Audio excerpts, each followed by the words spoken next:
ये कहानी मैं एक लड़की के पॉइंट ऑफ व्यू से बता रहा हूँ। जब ये घटना हुई तब मैं 14 साल की थी। मेरे डैड ने अपने काम की वजह से एक नया हाउस रेंट लिया हुआ था। मैं और मेरे पेरेंट्स उस हाउस को देख के बहुत खुश हो गए। हमने जल्दी जल्दी अपने सारे सामान को अनपैक किया। हमें उस हाउस को साफ करने में और सामान को रखने में पूरा दिन लग गया। मैं बहुत ज़्यादा थक चुकी थी, इसलिए सारा काम कंप्लीट होने के बाद मैं अपने रूम में सोने चली गई। मेरे रूम में एक बेड, एक मिरर, मेरा कंप्यूटर और एक अलमारी थी। मैंने लाइट को बंद किया और फिर मैं लेट गई।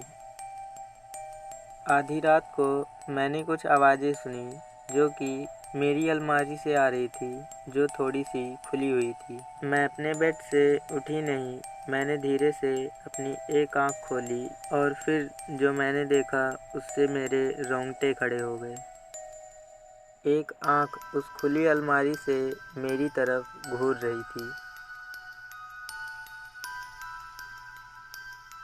मैं बहुत ही ज़्यादा डर चुकी थी। मैं चिल्लाते हुए अपने बेड से कूदी और अपने पेरेंट्स के पास भागी, जो लिविंग रूम में बैठे हुए थे। मैंने उन्हें डरते हुए सब कुछ बताया जो मैंने देखा था।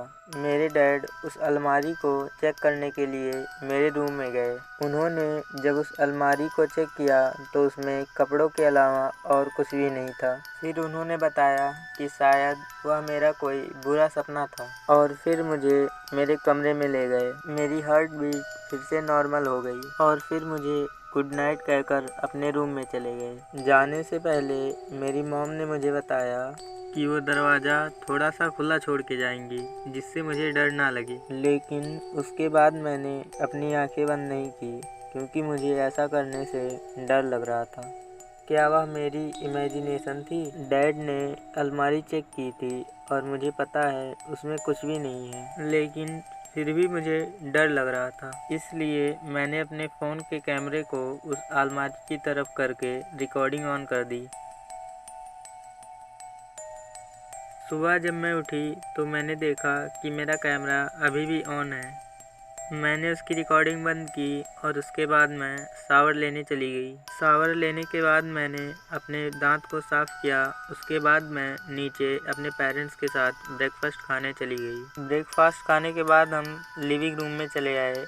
मेरे डैड टीवी देख रहे थे और मेरी मॉम एक मैगज़ीन पढ़ रही थी। मैं बोर हो चुकी थी, इसलिए मैंने सोचा चलो वीडियो को देखा जाए जो कल रात रिकॉर्ड हुई थी। मैंने उसे 2x स्पीड पर प्ले किया। मैंने अपना हेडफोन लगाया और उसके बाद मैं उसे देखने लगी। 3 घंटे के बाद मैंने नॉकिंग की आवाज़ सुनी। नॉकिंग की आवाज़ सुनने के बाद मैंने वीडियो को स्लो कर दिया और फिर से मुझे नॉकिंग की आवाज़ सुनाई दी। उसके बाद धीरे धीरे उस अलमारी का दरवाज़ा अपने आप खुलने लगा। मैं बहुत ही ज़्यादा डर चुकी थी। फिर मैंने देखा कि एक हाथ उस अलमारी से बाहर आया और उसके बाद उस अलमारी का दरवाज़ा पूरी तरीके से खुल गया। उस अलमारी से एक नन बाहर आई। उसका चेहरा पूरी तरीके से ढका हुआ था। मुझे उस वीडियो को देखते हुए बहुत ही ज़्यादा पसीना आ रहा था। वह धीरे धीरे मेरे बेड के पास आई और फिर उसने अपना चेहरा दिखाया और वह हंसते हुए मेरी तरफ देख रही थी। फिर धीरे धीरे उसकी हंसी और भी ज़्यादा डरावनी होती चली गई।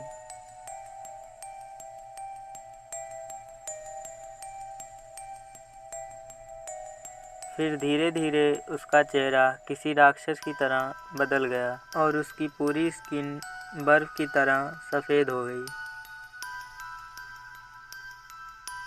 क्या वह मुझे चोट पहुंचाने वाली थी? लेकिन मुझे अभी तक कुछ नहीं हुआ है। फिर मैंने किसी के पैरों की आवाज़ सुनी जो मेरे कमरे की तरफ आ रहे थे। उस नन ने दरवाजे की तरफ देखा।